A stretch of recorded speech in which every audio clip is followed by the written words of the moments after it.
Porque a nossa geração, e eu me coloco dentro disso porque é a nossa geração, nós estamos com muita expectativa, mas essa expectativa nos torna passivos. Por quê? Porque nós ficamos numa expectativa que algo vai acontecer, algo tem que acontecer. Quando eu pregar em tal lugar, quando isso acontecer, quando eu tiver tal trabalho, quando eu estiver em tal posição, mas isso nos anula de sermos evidências, porque nós ficamos esperando uma oportunidade perfeita e deixamos de olhar aquilo que já nos foi entregue para fazer. Nós já temos um propósito, uma missão, algo muito alinhado para que nós venhamos perpetuar e ser evidência para essa terra. Se nós ficamos passivos, falando, Senhor, eu quero que isso aconteça amanhã isso vai acontecer, a nossa oração vai ficar no amanhã e nós vamos esquecer do hoje que nos foi entregue. Por que eu estou falando isso? É uma breve introdução.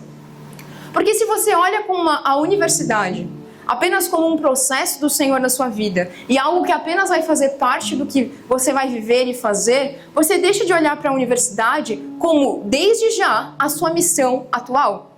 O que o Senhor tem para fazer na sua vida, Ele já pode começar agora, nesse momento. Nós fomos chamados para isso. Algo que aqui foi falado e conversando com a minha sogra, eu vejo muito sobre isso, foi muito orado para que isso aconteça. O seu hoje foi essa expectativa que alguém tinha amanhã. Mas ele não se tornou passivo. Ele pegou tudo que ele já tinha, que foi Cristo para operar, para que hoje nós estejamos aqui. Então, o meu ponto é, nós não podemos ficar esperando que quando eu me formar, Deus vai fazer alguma coisa. Quando isso acontecer, não. Se o Senhor já nos deu essa grande dádiva de operarmos isso hoje, nós temos que nos agarrar a isso e ser efetivos, porque o Senhor demanda de nós que sejamos fiel àquilo que Ele tem nos entregado. Então, eu queria que a gente lesse juntos, que é algo que vai permear o que nós vamos conversar aqui. 1 Coríntios 4, 1. Eu vou ler já aqui na minha versão. Que os homens nos considerem como ministros de Cristo e mordomos dos mistérios de Deus. Que mistério de Deus é esse, né? Que hoje é revelado em Cristo. Mas esse ministros em específico, e aqui tá a versão igual, ótimo. Eu vou ler todos na CF mesmo. Ministros de Cristo, o significado dessa palavra, ele traz como se nós fôssemos remadores, como se nós estivéssemos remando no mar. Mas aqui ele traz aqueles que servem sob ordem. Os ministros, e aqui é algo muito interessante. Aqui ele não fala que apenas, por favor, os parentes, as aspas, que os homens nos considerem ministros de Cristo. Aqui eles não estão dizendo apenas que Deus te considere como ministro de Cristo, que os seus irmãos te considerem ministro de Cristo, mas aqui ele usa o termo que os homens vejam que você segue ordens. Que os homens, e seja uma evidência que você está sobre uma voz que já está perfeita dentro de você. Que as pessoas vejam e saibam que eles não operam por si mesmos.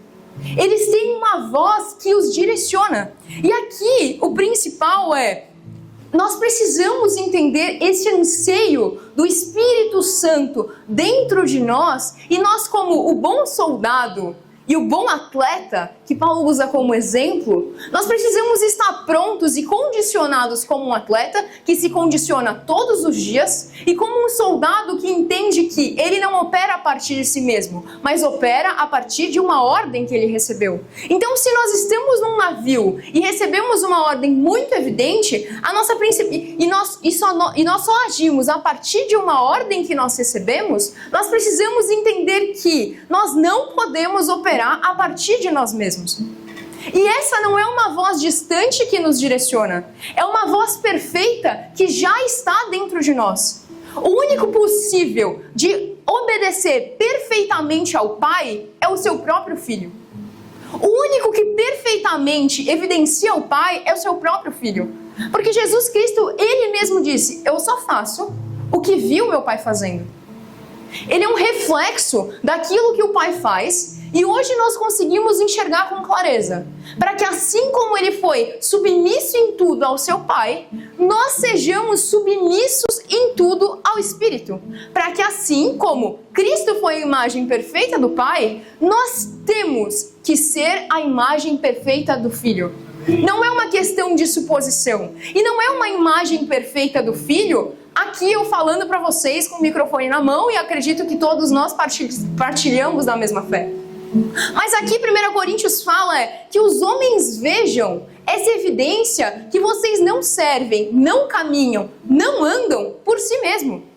E isso não é, Raíssa, você teve que preparar a palavra e você foi obediente e seguiu uma ordem. Não! É você dentro da sua sala dizendo ao Espírito Santo, Espírito Santo, vamos lá. Qual que é a próxima direção que você tem que me dar? E essa é uma das palavras que tem permeado o meu ano e eu tenho bebido disso, a minha comida é fazer a vontade do meu Pai que me enviou. O quanto nós temos nos alimentado verdadeiramente espiritualmente. Porque nós somos espírito muito mais do que alma e corpo. Se hoje você precisou alimentar a sua carne, quanto mais o seu espírito está gritando para ser alimentado por uma vontade que vem do Pai. Isso é um anseio que há em nós. Então, dentro das nossas universidades, com os nossos professores, estar naquele anseio que não tem como conter de, Senhor, qual é a próxima direção? Não é apenas quando você vai orar em algum lugar, não é apenas quando você está lendo a Bíblia, é em todo momento essa conversa com o Espírito Santo, esse orar sem cessar, que eu preciso de uma direção. Eu e o Natan, a gente deu uma aula na igreja e a gente falou sobre o Espírito Santo e eu achei muito engraçado que eu trouxe esse exemplo e os irmãos falaram, o Espírito Santo da Raíssa deve ser muito imperativo, porque vocês viram que eu sou agitada, né? Mas eu falei, e é mesmo? Se tem algo que eu agrego a mim é Espírito Santo, qual que é o próximo passo? E o próximo passo é eu estando numa reunião de trabalho. O próximo passo é eu respondendo um cliente. O próximo passo é eu mandando uma apresentação. Eu preciso de direções do Senhor, porque eu sou aquela que serve e caminha sobre ordens. E foi para isso que nós fomos chamados. Nós não podemos cair no risco que nós temos todo o intelecto do mundo, que nós temos todo o conhecimento do mundo, que a nossa geração avançou em muitas áreas muito maiores, mas ainda servimos sobre ordens. E esse deve ser o nosso anseio, porque a maior evidência de um filho de Deus, e é isso que nós vamos ler, um filho de Deus é guiado pelo seu Espírito. Aqueles que são chamados de filho de Deus, esses são guiados pelo Espírito. Então qual é a maior evidência que você é um filho de Deus? Ser guiado pelo Espírito. Nós precisamos ter esse anseio no nosso coração, porque eu sei que eu poderia falar 1000 coisas aqui, e algo que evidencia uma geração imatura e muitas pessoas acham engraçado, mas na verdade eu fico desesperada. São pastores que ficam viralizando, respondendo caixinha de perguntas se pode isso, se pode aquilo. Porque nós estamos ensinando a teoria, mas não estamos ensinando o princípio, que é, cara, pergunta pro Espírito Santo, filhão. E se demorar, vai ter que esperar. A questão é, nós somos imediatistas e para isso eu quero achar a resposta no irmãozinho do lado. E glória a Deus pelo corpo de Cristo, nós precisamos disso. Mas a sua principal ordem, e você deve estar como um soldado, pronto para agir a partir de uma ordem do Espírito. O meu pai, ele serviu o exército durante 7 anos. E meu pai era todo organizadinho, eu lembro de ir no 7 de setembro com ele, vestida fardadinha, eu achava o máximo no caminhão do exército. Mas o meu pai é um cara super disciplinado hoje em dia, porque ele aprendeu muita coisa no exército. Hoje, todo mundo que conhece meu pai vê como ele é, cara, cronometrado, e eu peguei muito disso dele. Mas a questão é, se ele aprendeu isso de uma forma natural, e ele pôde se condicionar a isso, imagina nós de uma forma espiritual. Como nós podemos ser ainda mais exatos nisso? Porque a questão é, eu acredito que muitos de vocês receberam palavras de estarem na universidade hoje em dia, certo? Imagino que muitos de vocês. Mas a questão é, além de nós recebermos o direcionamento do Senhor, nós precisamos ser exatos nessa palavra. Então, se Ele quer que nós estejamos nessa universidade, de que forma exata Ele quer que eu esteja no dia de hoje nessa universidade? Porque Ele não te colocou dentro dessa universidade para você pegar um diploma. Porque é para isso você fazer online. Há um motivo muito claro e específico de estarmos aqui. E nós não estamos aqui apenas, às vezes, para escutar palavras novas e conseguir mais coisas para o nosso repertório.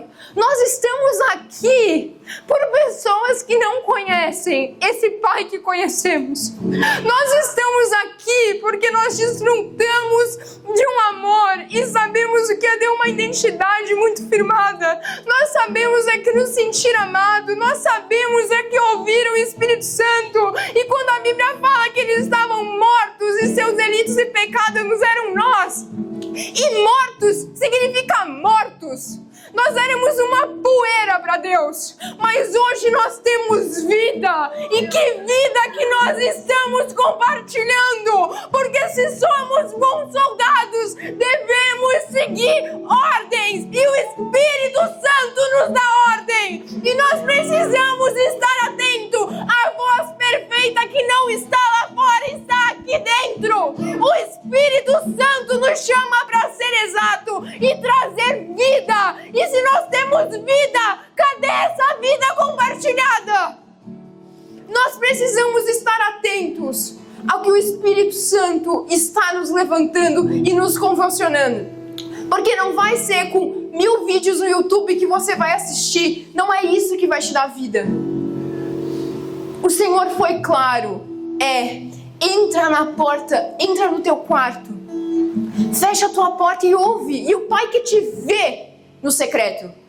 Porque Ele não ouve a tua oração maravilhosa. Ele vê o que você está transmitindo através daquilo. Então que nós venhamos... Olha, eu não cheguei na metade do que eu ia falar. Mas nós devemos ser guiados pelo Espírito de Deus. Porque Romanos 8, 14 a 16 diz: porque todos os que são guiados pelo Espírito de Deus, esses são filhos de Deus. Se você quer evidenciar a filiação que você tem com seu pai, você precisa ser guiado pelo Espírito. Nós não podemos nos contentar com um Deus falante, uma voz perfeita, uma orientação que nos leva ao caminho da eternidade e ficarmos passivos dentro de nós e não sermos guiados no nosso dia. E a questão é o quanto a teoria pode estar nos matando, porque nós somos e desejamos pular processos muito rápidos, mas nós devemos ser sinceros perante ao Senhor e dizer: Senhor, eu ainda não entendi o que é ser filho. Senhor, eu ainda não entendi o que é a sua paternidade. Senhor, me ensine isso. Porque se nós achamos que estamos há tanto tempo na fé, crescemos um lar cristão, isso é papo para novo convertido. Se todos entendessem a profundidade do que é um ser filho de Deus e ser guiado pelo Espírito, onde nós estaríamos como igreja? A maior evidência, meus irmãos, é nós entendermos que nós devemos ir como um cordeiro mudo ao matadouro. Jesus disse: ninguém tira a minha vida, eu mesma dou, muito obrigada, voluntariamente. E a nossa questão é que esse versículo, eu acordei hoje, abri os meus olhos e esse versículo veio ao meu coração. Eu falei com o Natan, meu Deus, Natan, eu não consigo pensar em outra coisa além desse versículo. Que ninguém tira, muito obrigada, ninguém tira a minha vida, eu voluntariamente a dou. E nós estamos sentados numa mesa de universidade, no nosso trabalho, e achamos que, não, eu não vou fazer isso porque senão vão achar que eu não tenho identidade. Eu não vou fazer isso porque eu tenho que mostrar que eu sei quem eu sou. Não! Meus irmãos, nós temos que nos entregar voluntariamente. Porque pessoas que têm vida se entregam voluntariamente. Apenas pessoas que estão mortas querem se poupar. Pedro dizendo para Jesus: não, mestre, não! Você ir para a cruz, não! E o que Jesus diz? Afaste-se de mim, Satanás. O que o diabo sempre vai falar para nós é: poupa-te. Não, guarda você. Você precisa de conforto. Isso não. Entregar essa palavra para tal pessoa, não. Meus irmãos, eu sinto isso e o meu espírito está agitado dentro de mim. Eu falei essa palavra para o Samuel, acho que começo do ano. E eu sinto do Senhor que esse é o momento ideal para isso. Eu vejo um derramar do Espírito muito claro, de nós sermos direcionados perfeitamente pelo Espírito Santo. Amém. E nós não vamos ter o encontro do Fire vai ser tal horário, tal hora, em qual... Não! As pessoas vão passar por esse corredor e palavras de vida vão ser entregadas. As pessoas vão estar dentro das salas e vão começar a orar em línguas porque não vão conseguir se conter. Os professores vão ver essa evidência de nós sermos exatamente seguirmos ordens e perguntar o que é isso? Nós não podemos ficar limitados que esse é o meu horário de falar de Jesus nas universidades. Porque se nós tivermos um horário específico para nos reunirmos com irmãos que partilham da mesma fé que nós, esse amor é enganoso. Se nós dizemos que amamos a Deus, mas não amamos o nosso próximo, o que ele diz sobre nós? Que nós somos mentirosos. E que amor tão grande é esse de Deus que se limita no que Ele vai fazer por mim? Será que nós achamos que somos filhos de Deus ou funcionários que não estão sendo remunerados como deveriam? Meu Deus! Porque nós olhamos para o Senhor e falamos, olha o trabalho que eu fiz, olha isso que eu orei, olha isso que eu jejuei, cadê o meu salário pelo que eu fiz? Cadê a recompensa visível do que eu entreguei? Cadê o palpável do que eu fiz?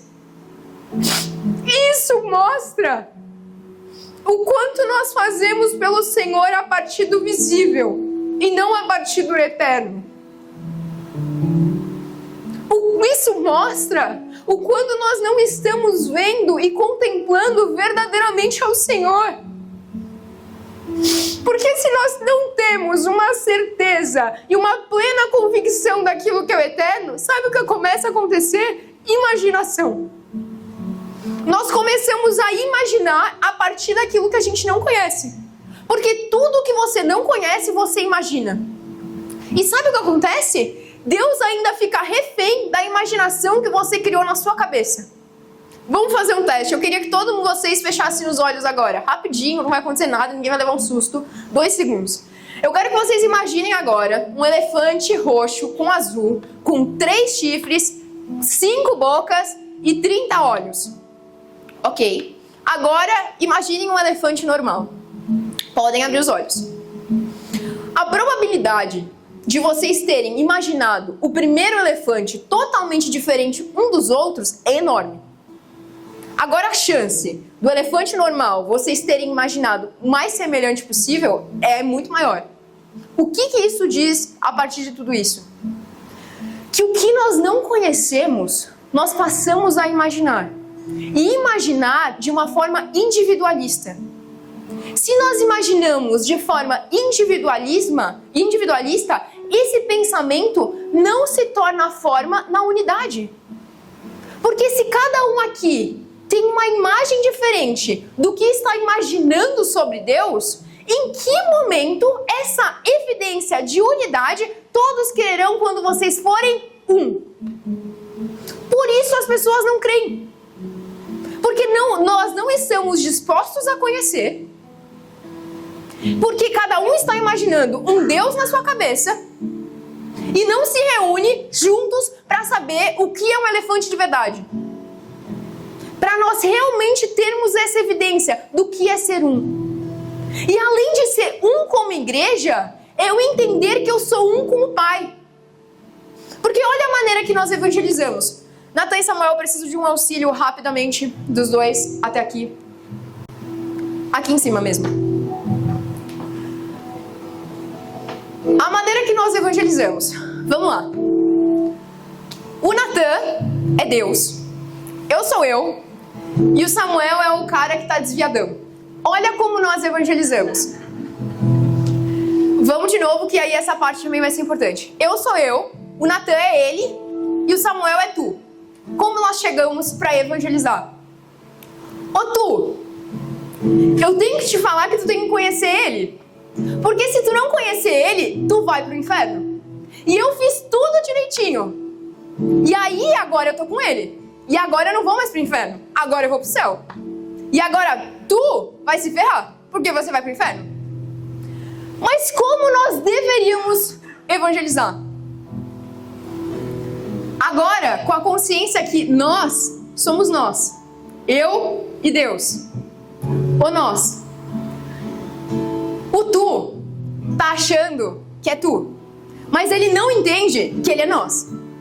Se ele entender que tu é nós vamos poder ser nós ainda mais evidente. Porque todos vão saber que nós é nós. E não que tu, eu e eles são pessoas diferentes. Porque assim não fica tão visível. Porque dessa forma, tem 3 pessoas na relação, não tem um. Então nós, então ele. Como que a gente pode mostrar pra tu que nós é nós? Ou nós? Tu tá achando que tu é tu, mas tu é nós. E pra você ser nós, você precisa entender o nós que você é. Porque a partir do momento que você entender o nós que você é, nós vamos conseguir ser nós ainda mais evidente. E todos crerão que nós é nós. Obrigada pela participação. As professoras de português vão me matar. Mas a questão é, temos muitas pessoas de letras aqui, é nós. O resumo da ópera é nós. Nós estamos evangelizando, mostrando a carnalidade. Com isso nós alimentamos mais o quê? A carnalidade. A partir do momento que esse ser humano que está do seu lado entender que assim como você está sobre ordem e você é um nós, é impossível ele não querer ser um nós. Porque ele nasceu para ser nós. Ele nasceu para ser essa unidade evidente. Meus irmãos, a natureza, ela clama, ela geme, ela estremece.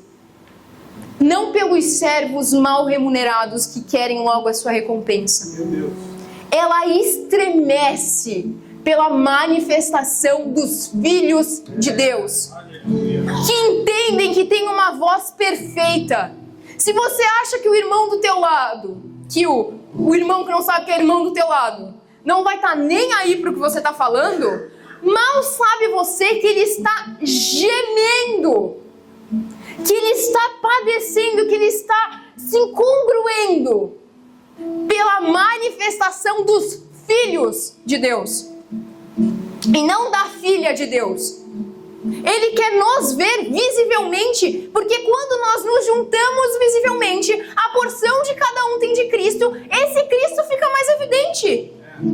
Então, se ele só vê a parte de Cristo que é hiperativo, que é a Raíssa, ele não vai conseguir ver a parte de Cristo que é manso e amável igual a Larissa. Então, se eu e a Larissa estamos juntinhas nesse pão que foi partido, ele consegue ver uma evidência ainda maior de Cristo. Por quê? Porque estamos juntas, estamos em um. E não falando da Raíssa e da Larissa de maneira individualista. A gente está falando de um, que é Cristo. Então, Raíssa, eu não sou um evangelista. Meus irmãos, de todos os ministérios, por mais que eu seja falante, fale com qualquer pessoa, o evangelismo é o que menos está aqui disposto em mim. Mas nós precisamos entender que é um mandamento, não é uma sugestão, como o Felipe disse. Ele nos deu uma ordem e nós temos que estar prontos a obedecer. Nós precisamos ansiar e chorar com os que choram. E essas pessoas estão chorando. Porque eu não sei se você já experimentou isso que eu estou experimentando, que é o pleno governo de Cristo Jesus, que é esse amor que me envolve todos os dias, essa certeza absoluta que eu não estou só e eu fui amada. As pessoas me perguntaram: Raíssa, você tá nervosa pra falar? Eu falei: nervosa? Eu tô empolgada, porque eu vou falar da coisa que eu mais gosto de falar na minha vida. Eu vou falar da coisa que eu mais amo falar na minha vida, que é dele. Então o nervosismo não é maior que a minha empolgação, sabendo de quem eu vou falar. Então eu tenho... Quando eu era, sei lá, eu tinha uns 14 anos e eu vi muitos evangelismos acontecendo no YouTube. Eu falei: cara, eu quero evangelizar. Então eu ficava doida atrás de uma pessoa, assim, visivelmente. Eu vou contar algo aqui. Às vezes meus pais pediam pra... Eu sempre reclamava de ir na padaria, no mercado, era perto de casa, eu ia andando, eu odiava sempre. Mas nessa época eu adorava, porque eu ficava caçando alguma pessoa que era manca, alguma pessoa que tinha alguma coisa pela rua, porque eu queria orar. Nunca apareceu ninguém, assim, eu fiquei ali na expectativa. Mas eu falei, então eu vou fazer com que eu posso. Então eu ia pro shopping com os meus pais. Eu até mandei esses dias um meme pro meu pai, ele super achou engraçado. Até compartilhou, eu falei, eu não vou repostar. Que é ele comemorando, parênteses, né, na pregação, comemorando que eu não sou mais responsabilidade financeira dele, que agora ele tá feliz na vida. Mas eu ia muito no shopping. E nessa época que eu ia no shopping, eu falava, eu tenho que usar isso de alguma forma, já que eu gosto de ir no shopping, porque isso tem que ser pra Cristo.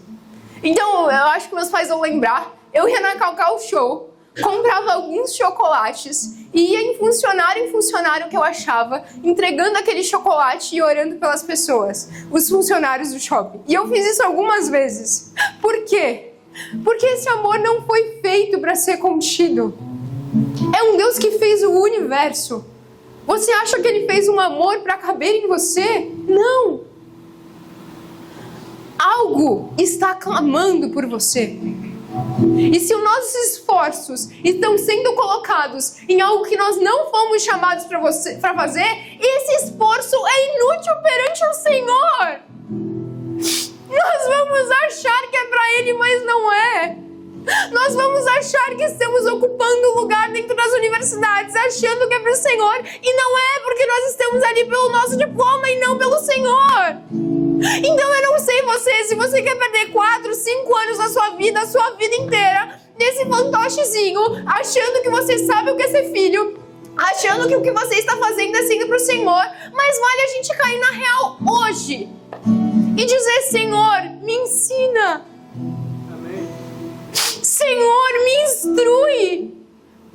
Deixa eu desfrutar da sua paternidade e o que é ser filho. Porque se nós não entendermos o que é ser filho, nós não vamos entender o que é ter irmãos. Meu Deus. E nós precisamos entender que temos irmãos.